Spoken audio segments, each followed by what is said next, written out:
40 दिन के लॉकडाउन खत्म होने के बाद पंजाब की परिस्थितियां हैं, कोरोना के खिलाफ आपकी लड़ाई है, उसमें क्या बताएंगे आप अपडेट?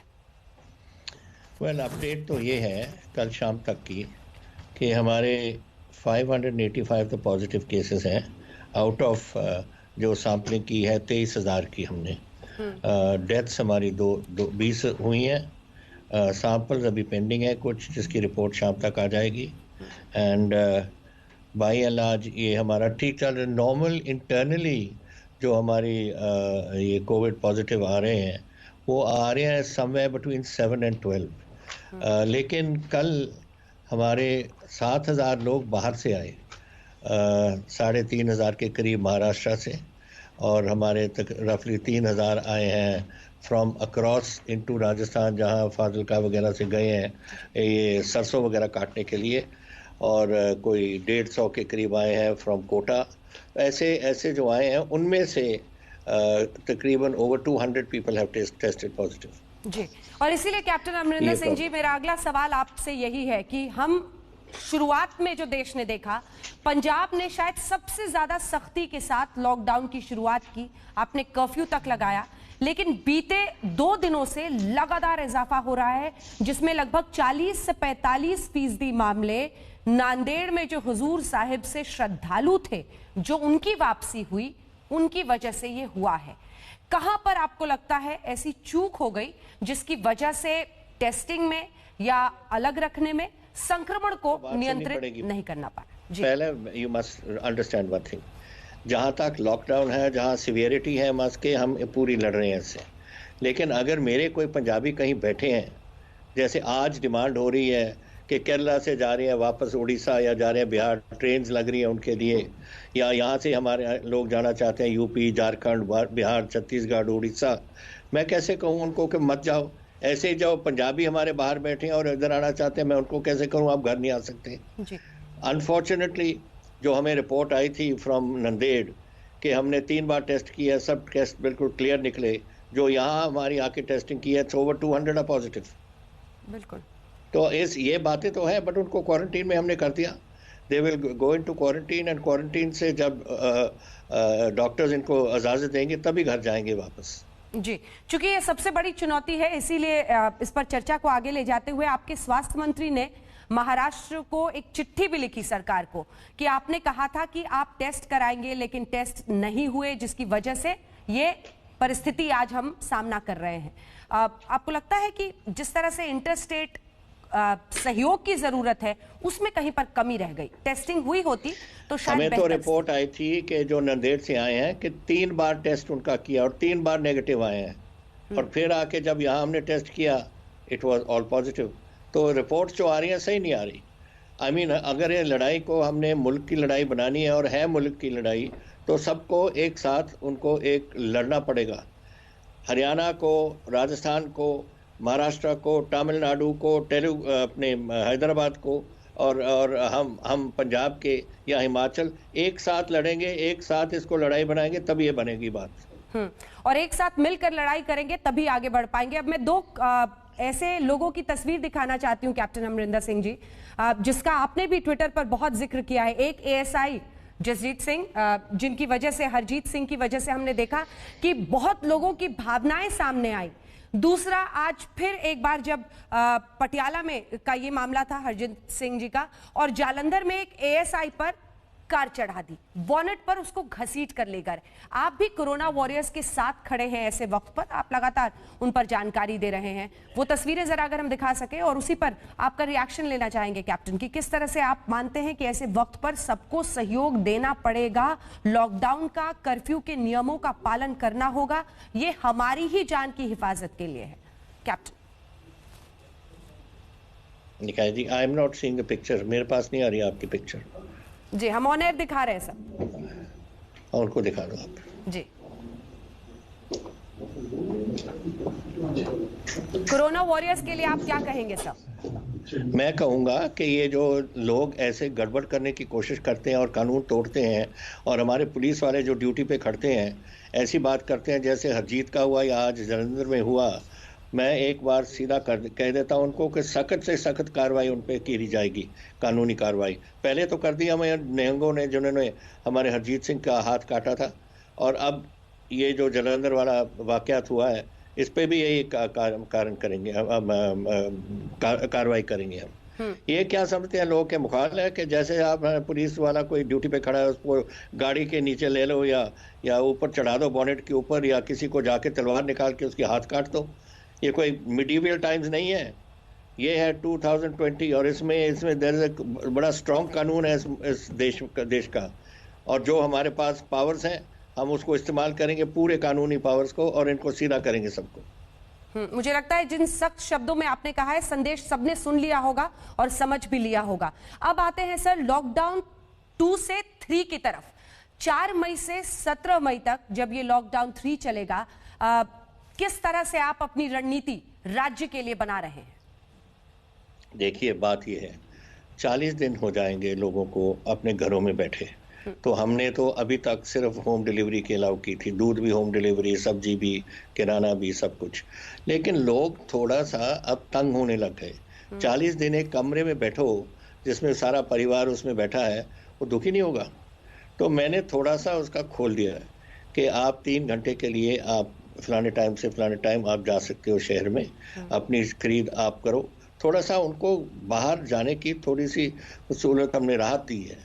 तो ये बात वो चली हुई है इस टाइम, और ये हमने अपने लॉकडाउन गवर्नमेंट ऑफ इंडिया के अनाउंसमेंट से पहले ही 17 तारीख हमने कर दी थी, और हम तब देखेंगे हालात है। ये मैं आपको एक बात बताना चाहता हूँ, ये बात कहीं नहीं ख़त्म होगी, अभी ये आगे जाएगी बहुत। अभी सारी दुनिया का आंकड़े देख लो जो हैं, चाहे अमेरिका में तो 11 लाख तो कोरोना केसेस हैं, और हमारी आबादी उनकी हमारे से आधी से भी कम है, और दूसरा उनके 60,000 आदमी मर गए। यही सारी दुनिया में यही हो रहा है। तो अगर हम समझते हैं कि हम पीक पे पहुंच गए, हम पीक पे नहीं पहुंचे। पीक कब आएगा? जुलाई में आएगा, अगस्त में आएगा, सितंबर में आएगा, ये तो समय बताएगा, क्योंकि किसी डॉक्टर को नहीं मालूम कि क्या हो रहा है इधर इस बीमारी के साथ। हम तो इतना ही कह सकते हैं अपने लोगों को कि आप थोड़ी सी हमने राहत दी है, लेकिन मैंने ये भी कहा है कि कोई जो बाहर निकलेगा अपने सड़कों के ऊपर बगैर मास्क, उसका चालान होगा। और एक बार फिर आप घरों में जाओगे, प्लीज जो डॉक्टर्स ने बोला है अपने हाथ अच्छी तरह धो और अपनी देखभाल करो, अपने परिवार की देखभाल करो, और उसके साथ अपने साथ वाले मोहल्लों वाले भी बचे रहेंगे। तो ये बातें तो हैं, थोड़ी सी राहत और दूसरी स्ट्रिक्टनेस भी, और हम इसी तरीके से हम चलेंगे। जी, लॉकडाउन 3 में कुछ रियायतें दी गई हैं, आपने भी उनका जिक्र किया, कुछ ढील दी गई है। क्या अभी तक आपने अपने प्रशासन के साथ मिलकर ये तय कर लिया है कि उसकी कोई टाइमिंग फिक्स होगी? क्या कोई टाइमिंग फिक्स होगी कि इस घंटे से इस घंटे के बीच लोग निकल सकते हैं? जी, जो उसकी बारीकियां हमने पहले किया था 7 o'clock, 4 घंटे, 7 बजे से लेकर 12 बजे तक। अब उनकी रिक्वेस्ट आई है कि 4 घंटे कर दो आप, 9 बजे से लेकर 1 बजे या 2 बजे तक, बस इतना। तो वो मैंने छोड़ दिया अपने डिप्टी कमिश्नर्स के ऊपर कि आप अपने एरियाज़ की और अपने अपने किस्म की बातें होती हैं, तो जिस तरीके से वो करना चाहते हैं वो कर लें। लोकल मार्केट जो हमारे मंडी के जो प्रधान है उनसे बात करो, जो मार्केट प्रधान है उनसे बात करो, और देखो जो सबको सूट करता है वो अपने शहर में, अपने डिस्ट्रिक्ट्स में आप कर सकते हो। वी कांट हैव स्टैंडर्डाइज, नहीं हो सकता कि एक ही टाइम हो सब कहीं। तो ये बातें अब डिप्टी कमिश्नर से कल मैंने परसों और एसएसपी से सबसे बात की, 4 घंटे हमारी बात हुई, एंड उसमें सब डिसाइड किया गया है, सख्ती भी होगी, उनको राहत भी मिलेगी, और आई होप ये जो गड़बड़ करने वाले हैं उनको स्ट्रिक्टनेस भी, मैंने कहा है, बड़ी सख्ती से इनसे डीलिंग करनी पड़ेगी। जो कानून को तोड़ते हैं, जो कर्फ्यू को तोड़ते हैं, एंड 144 तक लगा हुआ है हमारा, लेकिन इसके साथ ही इसको जो भी कानूनी और कोई सेक्शंस लगाने हैं लगाओ, पर ऐसे करने वालों को हम छोड़ेंगे नहीं बिल्कुल। दूसरी जो सबसे बड़ी मुश्किल इस वक्त है कैप्टन देश के सामने, वो ये है कि मानवीयता के आधार पर देखें तो तमाम ऐसे मजदूर हैं जो कई राज्यों से आकर पंजाब में भी काम करते हैं, वो बड़ी चुनौती है। लेकिन साथ ही धीरे धीरे अर्थव्यवस्था में भी जान फूंकने के लिए कई एमएसएमई सेक्टर की में काम शुरू करना है। मजदूरों की वापसी के लिए क्या आप भी कुछ कर रहे हैं, क्या कदम उठा रहे हैं? और दूसरी तरफ उस चुनौती को कैसे, जब एमएसएमई में काम शुरू करना है? जी, मैंने तो कहा है जिसने अपने घर जाना है वो जाए। जैसे पंजाबी इधर आना चाहते हैं वापस शौक से आए, उनका घर है। जैसे किसी ने जाना है यूपी, किसी ने जाना है बिहार, किसी ने झारखंड, किसी ने छत्तीसगढ़, जहाँ भी उड़ीसा वगैरह जाना है, शौक से जाएं। उनकी स्टेटों से भी हमारी कांटेक्ट रहती है और हमने एक एक अफसर नियुक्त किया अभी, एक स्टेट के साथ बात करें, जिसने जाना हो जिसने नहीं जाना हो। आपको मालूम है हमारे पास कितने माइग्रेंट लेबर है? 13 लाख है मेरे पास। 10 लाख के करीब लुधियाना में ही है, कुछ जलंधर, अमृतसर, बाकी हमारे जो इंडस्ट्रियल शहर है सब है। अब हमारी इंडस्ट्री भी चलने लगी तो हो सकता है कि कई इनमें से कहें कि नहीं हमने काम करना है यहाँ पंजाब में, हमने जाना नहीं अभी। लेकिन जिसने जाना है, हमने सेंटर को कह दिया कि जैसे आप साउथ इंडिया से ट्रेन दे रहे हैं, हमें ट्रेन दे दो और देख लेते हैं। अभी लिस्ट बन रही है कि कौन यूपी जाना है, कितनी ट्रेनें चाहिए, कितनी बिहार के लिए चाहिए, कितनी झारखंड, कितनी उड़ीसा के लिए, जो भी है हम वो ट्रेन मांग लेंगे सेंटर से। और 2-3 दिनों में जब ये तैयारी हो जाएगी, क्योंकि अभी साउथ इंडिया में लगे हैं, तो हम भी अपने भेजने लग जाएंगे। जिसने जाना है अपना, उसका पूरा हक बनता है कि अपने घर में जाना हो। मैं तो सिर्फ चाहता हूं कि यहाँ रहें, क्योंकि पंजाब में रहें। कई जो यहाँ लेबर इंडस्ट्रियल लेबर यहाँ काम करती है, वो तो सब पंजाबी में बोलते हैं और पंजाब रहे 20-20 साल से तो इधर रहे हैं। अगर उन्होंने अभी जाना है तो बड़ी शौक से जाएं, नहीं तो हम भी बड़ी शौक से इधर रखने को तैयार हैं। ठीक है, आपने दोनों ही पक्ष रख दिया है। क्या अभी आपके पास कोई एस्टिमेटेड डेटा है? आप बता रहे हैं 13 लाख ऐसे मजदूर हैं जो अन्य राज्यों से आए हुए हैं। क्या कोई एस्टिमेटेड डेटा है इनमें से कितने लोग वापसी करना चाहते हैं? क्योंकि कई राज्यों ने हेल्पलाइन हमने अपने डिप्टी कमिश्नर्स को कह दिया कि लिस्टें बनाएं कौन कोई क्योंकि ये मिक्स अप है हुए ना, कोई छत्तीसगढ़ से आ गया, कोई उड़ीसा से आ गया, कोई झारखंड, कोई बिहार, कोई यूपी। तो कहाँ से कितने हैं जो जाना चाहते हैं और जो रहना चाहते हैं। जब वो इन्फॉर्मेशन आएगी, ऐसे ही रेलवे वालों ने अभी कहा है कि 5 दिन तक तो ट्रेन कोई आ नहीं सकती, क्योंकि वो तो सब साउथ इंडिया में लगी हुई हैं, वहाँ से लेके आ रहे हैं लोगों को। तो 5 दिनों में तो हम तैयार हो जाएंगे कि कौन कहाँ जाना चाहता है। फिर ट्रेन अकॉर्डिंगली हम रेलवे वालों से बात करेंगे। आने वाले दिनों में पंजाब के नजर में, आपके मुख्यमंत्री की नजर में, आपके बीते 40 दिनों के अनुभव के आधार पर सबसे बड़ी चुनौती, चैलेंज क्या दिख रहा है? I think testing. देखिए, ये जो बात है, अब दुनिया का कोई भी चैनल देख लो जहाँ लोग इसके कोविड के बारे बोलते हैं, वो कहते हैं test test test and keep testing again and again and again. और वो टेस्टिंग की हमारी इस देश में कमी आ रही है। अब मेरे टेस्टिंग अभी रफली 1500 हो रहे हैं daily. It is not enough. अब 7000 आदमी आए हैं परसों, अब उनका टेस्ट 4 दिन में होगा कंप्लीट। तो वी नीड मच मोर। तो आज ही मैं अपने कैबिनेट से और मैं अपने अफसरों से बात कर रहा था सुबह कि क्या हमें कितना बढ़ाना चाहिए, और हम 8500 टेस्ट तक हम कोशिश कर रहे हैं कि जून तक हम कर सकें। लेकिन यही बात है पूरे हिंदुस्तान में, हिंदुस्तान के हर प्रांत में, हर सूबे में ये ज़रूरी है कि वो टेस्टिंग बढ़ाएं, और यही कंट्रोल एक तरफ से हो सकती है। अब आप मेरा सोच लो, अगर मैं 1500 डेली करता हूँ, आपको मालूम है मेरी आबादी कितनी है? मेरी 3 करोड़ 20 लाख मेरी आबादी है पंजाब की। तो अगर मैं 1500 कर लूँ टेस्ट, तो क्या हुआ उसका? There are so many people, पता नहीं कहाँ गांव में कौन बैठा है। 13,000-1300 गांव तो मेरे हैं, शहर इतने हैं, टोटल आबादी है सो मच 3.2 करोड़। तो कहाँ से मैं कर सकूंगा ऐसा? बिल्कुल नहीं। टेस्टिंग तो बेसिक है, और टेस्टिंग, आपको लगता है कि अगर जो नांदेड़ से श्रद्धालु आ रहे थे उनकी महाराष्ट्र में टेस्टिंग हो गई होती तो शायद ऐसी नौबत ही नहीं आती? हर स्तर पर, चाहे मजदूरों को किसी राज्य में। जी, वही तो उन्होंने गलत हमें बताया। उन्होंने कहा हमने 3 बार टेस्ट करके भेजे हैं, बिल्कुल झूठ बोल रहे हैं। और हमारे आगे कह देते कि कोई टेस्ट नहीं हुआ, आप कर लेते, हम वहीं रोक लेते सबको और करने। अब जब 3000 लोग एक साथ पहुंचते हैं तो कहाँ से टेस्टिंग करेंगे हम? जब मैंने आपको कहा है दिन में 1500 तो टेस्ट होते हैं। So it takes a long time. और 3000 लोग हमारे जो कटाई करने गए थे राजस्थान में, वो आ गए। तो 7000 एक दिन में आ गए और 1500 की टेस्टिंग है। How do we succeed? पर ये थोड़ी सी बात समझ नहीं आ रही कैप्टन अमरिंदर जी, क्योंकि वहां पर उद्धव ठाकरे की गठबंधन की सरकार है कांग्रेस पार्टी के साथ। उन्होंने आखिर इतनी बड़ी चूक कैसे की? क्योंकि ये तो एक राज्य में एक तरह से एक्सपोज कर देना, अगर टेस्ट नहीं हुए थे तो ये साफ बताया जा सकता था। देखिए एक बात समझ लो, उदय ठाकरे जी से मैंने बात की थी कि हम उनको उठाने को तैयार हैं, हम अपनी बसेस भेजने को तैयार हैं, और भेजे ही हमने बसेस अपनी उनको भेजे, उनको उठाने के लिए 80 बसेस हमारी भेजी गई पंजाब रोडवेज की कि उधर उधर से लेके आओ। लेकिन हम सोच रहे थे वो 2-2.5 हज़ार के करीब आएंगे, हमें नहीं मालूम था कि 3,500 इधर से आएंगे, और 3,000 और जिनको किसी ने कहा भी नहीं जाओ वो भी पहुंच गए हमारे बॉर्डर्स के ऊपर। तो हम उधर बॉर्डर से वापस तो नहीं कर सकते जैसे उनको। ये तो फाजिलका और बठिंडा साइड के जो राजस्थान के साथ बॉर्डर लगता है, वो पैदल आके उधर खड़ गए कि हमने जाना है पंजाब के अंदर अपने गाँव में। तो 7,000 तभी बने, ये कोई प्लानिंग नहीं थी, ये तो अपने आप ही बने।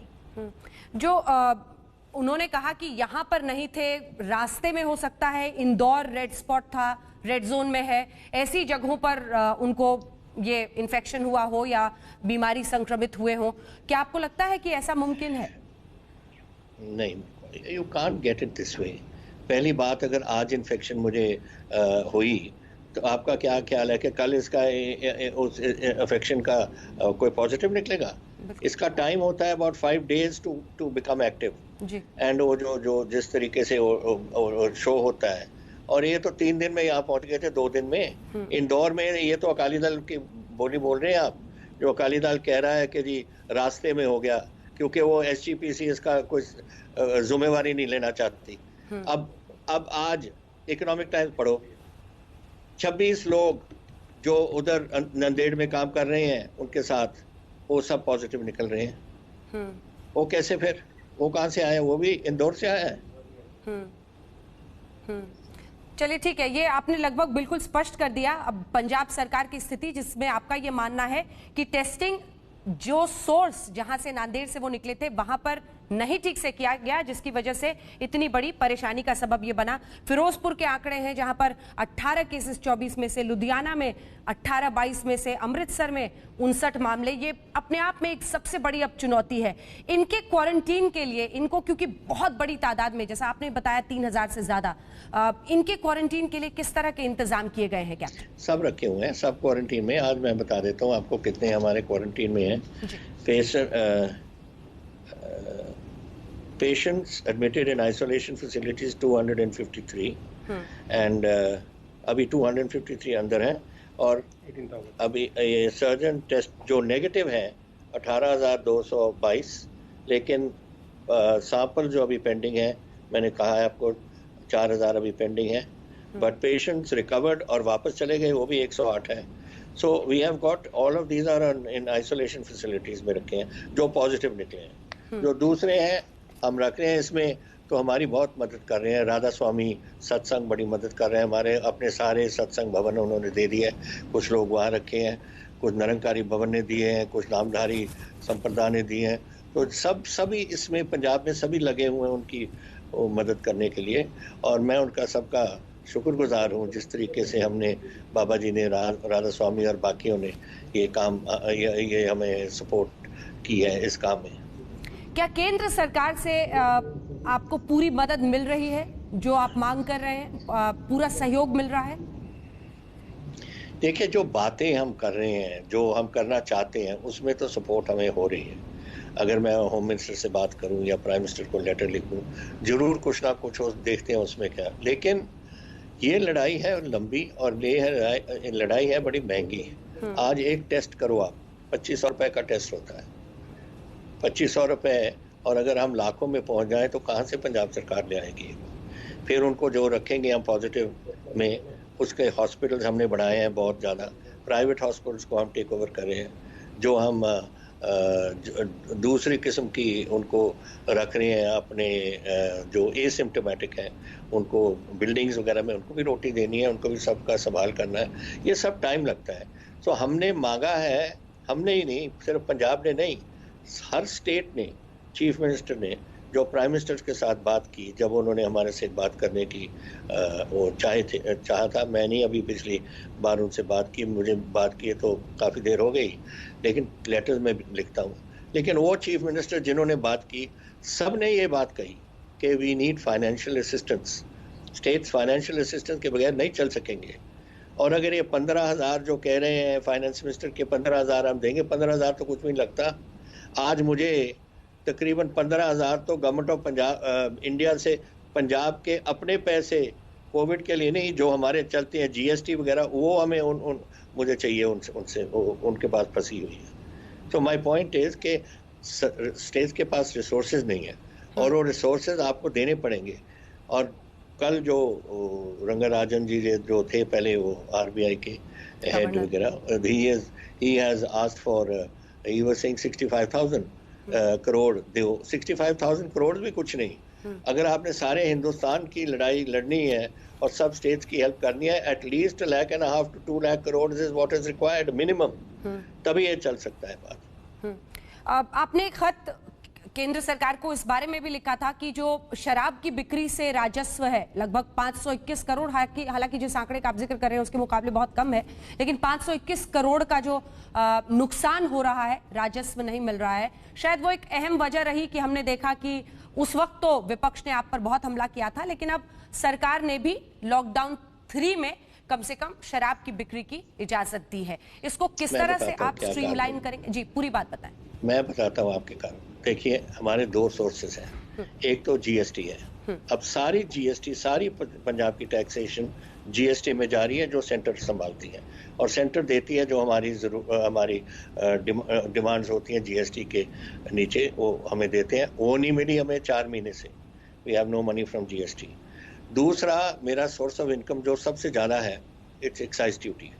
एक्साइज ड्यूटी एक साल की मेरी 6,200 करोड़ मुझे आती है। और अगर आप शराब बंद कर दो, एक्साइज ड्यूटी तो शराब ही है और क्या है, थोड़ा सा पेट्रोल और ऑयल में आती है, बाकी तो सभी शराब का है।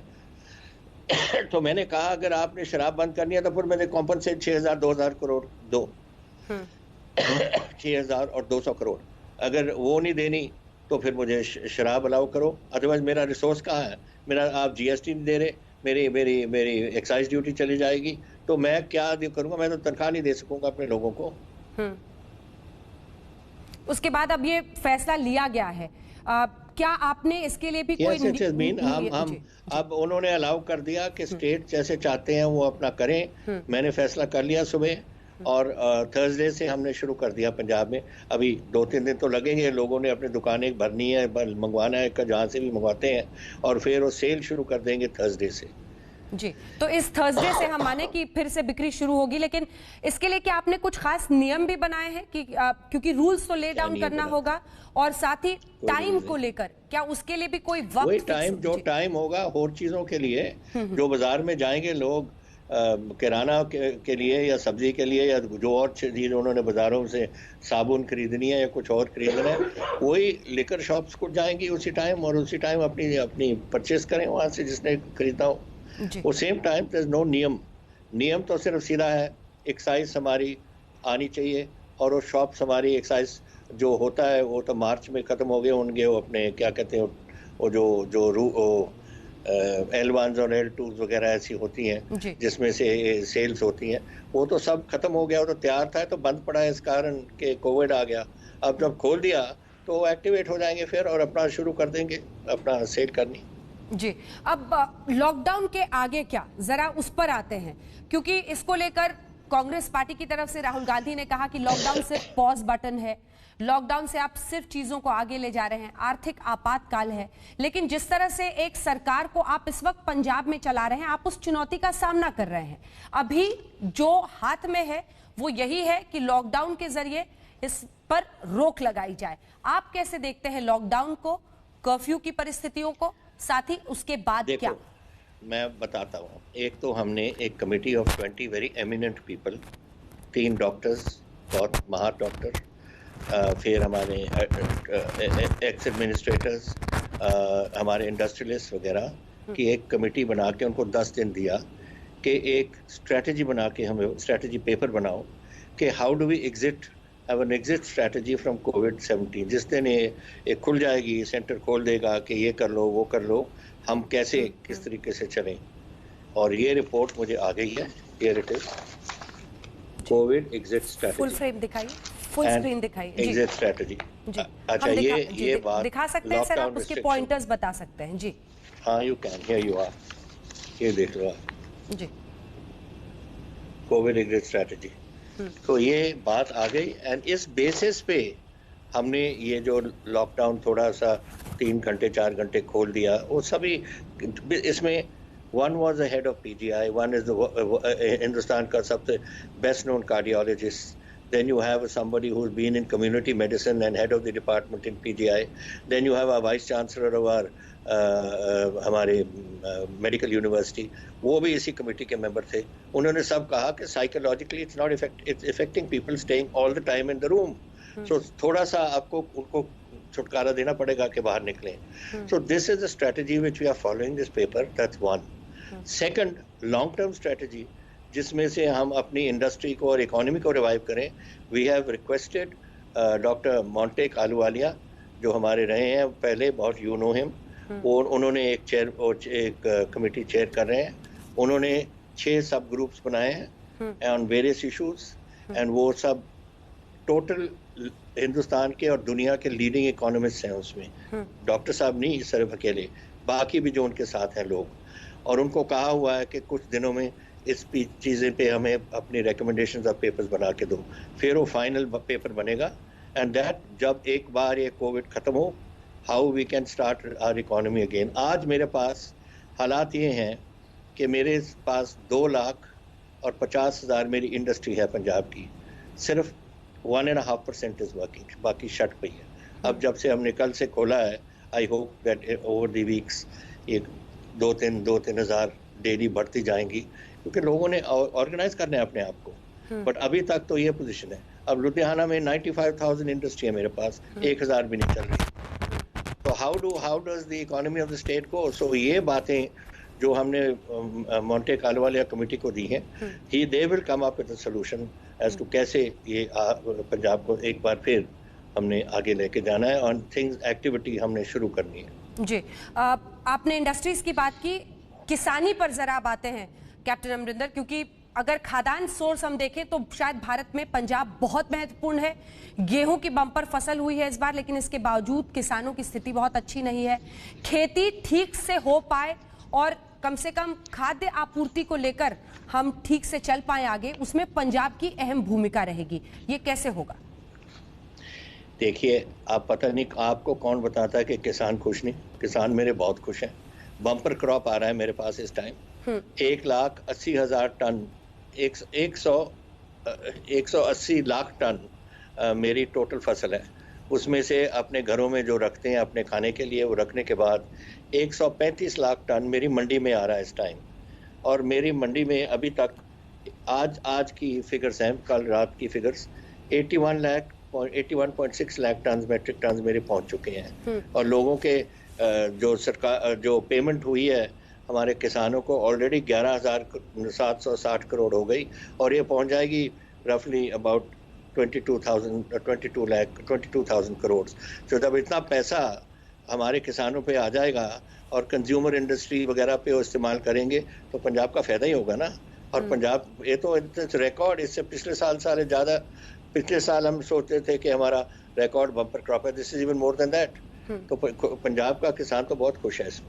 जी, आपने बताया कि आप एक स्ट्रैटेजी बना रहे हैं मोंटेक सिंह अहलूवालिया के साथ। अर्थव्यवस्था में जान फूंकने की बहुत बड़ी चुनौती होगी।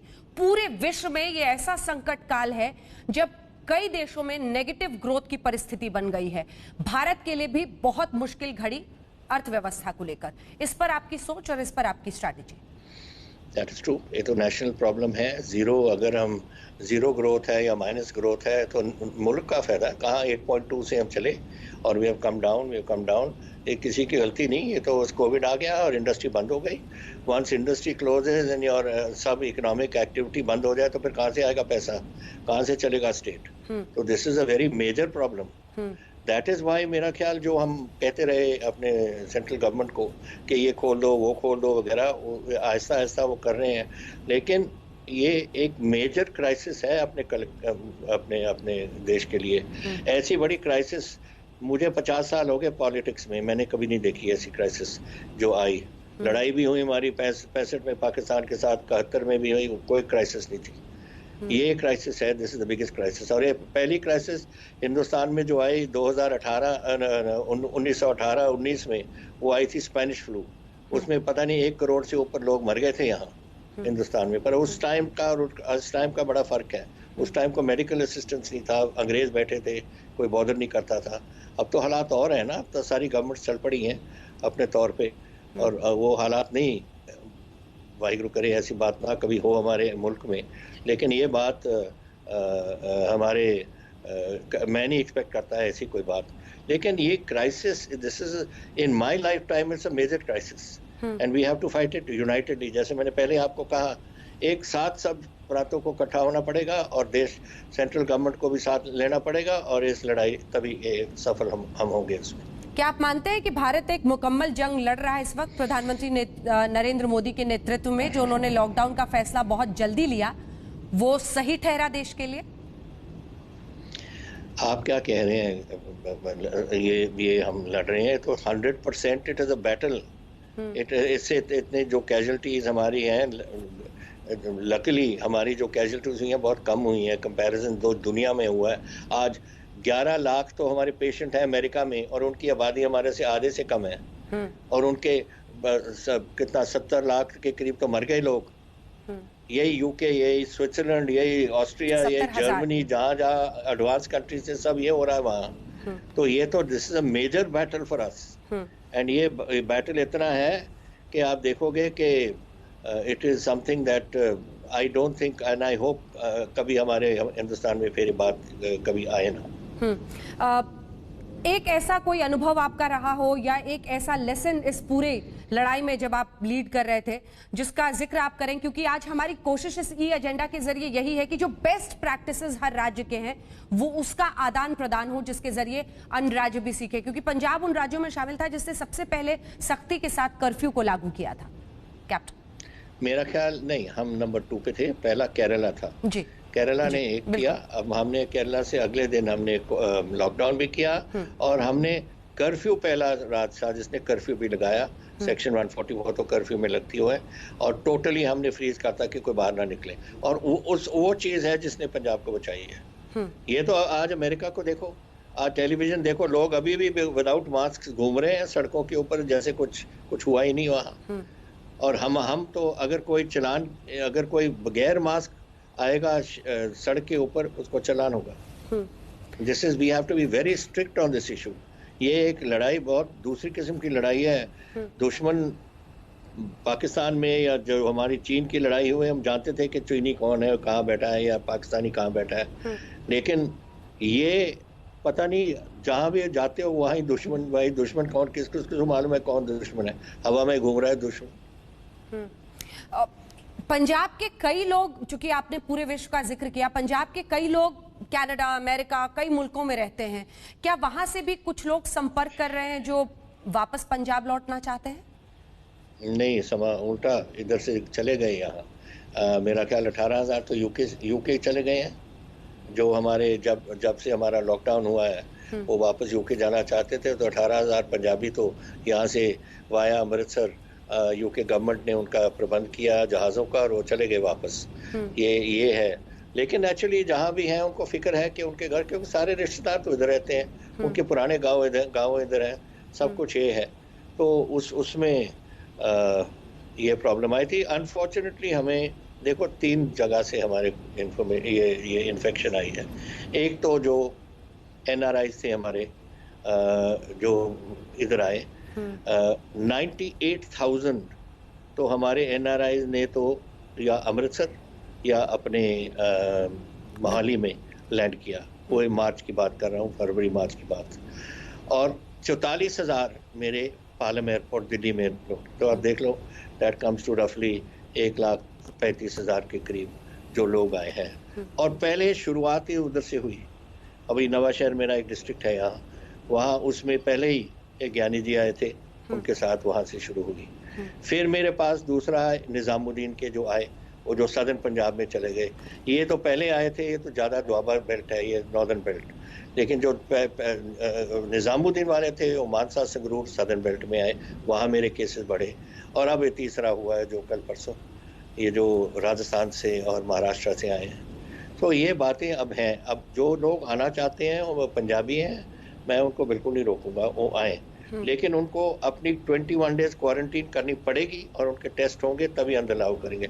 मैं इसलिए कह रहा हूँ कि परसों ये जो आए थे ये अपने नंदेड़ से, उसके 2 दिन पहले चार गाड़ियां, छोटी गाड़ियां जो नंदेड़ किसी ने हायर की होंगी, वो ले आके हमारे चेक पोस्ट पे नहीं लिखे, कोई पिछली सड़क से जो हमारी लिंक रोड हैं उनसे घुस के और चले गए अपने गांव में बगैर टेस्ट कराए। पकड़ लिया हमने अगले दिन और उनके टेस्ट हुए और अभी उन क्वारंटीन में डाले हुए हैं। लेकिन कितने को खराब कर सकते हैं इसमें क्या, मुझे तो ये नहीं समझ आती कि अगर हम उनका टेस्ट कर लें और उनको क्वारंटीन में डाल दें और वो पंजाब का इसमें और उनके परिवारों का बचाव होए, तो क्यों इससे डरते हैं? क्वारंटीन क्या चीज है? 21 दिन एक साइड में बैठ जाओ और 21 दिन के बाद डॉक्टर ने कहा आप ठीक है, आप घर जाओ। तो क्या बात है इसमें? और ये पता नहीं क्यों घबराते हैं इस बात से। बहुत धन्यवाद आपका कैप्टन अमरिंदर सिंह, मुख्यमंत्री पंजाब आज तक पर इस बातचीत में अपनी रणनीति के बारे में पूरी जानकारी देते हुए और ये बताते हुए कि हर किसी को डर के आगे बढ़कर टेस्ट कराना है, ट्रैवल हिस्ट्री नहीं छिपानी है, हर मुमकिन सावधानी बरतने के साथ ही एकजुटता के साथ जब देश आगे बढ़ेगा तभी हम इस जंग को जीत पाएंगे। अब आइए आपको दिखाते हैं ई कॉन्क्लेव में आज तमाम राज्यों के मुख्यमंत्री आए। योगी आदित्यनाथ ने आज कहा, उत्तर प्रदेश के मुख्यमंत्री ने, कि जमात एक बहुत बड़ी वजह रही। उन्होंने जिस तरह से संक्रमण को फैलाया, अपनी ट्रैवल हिस्ट्री छिपाई, ये अशोभनीय था। सुनिए। तबलीगी जमात का जो कार्य था वह सचमुच बड़ा ही अशोभनीय था। देखिए, बीमारी होने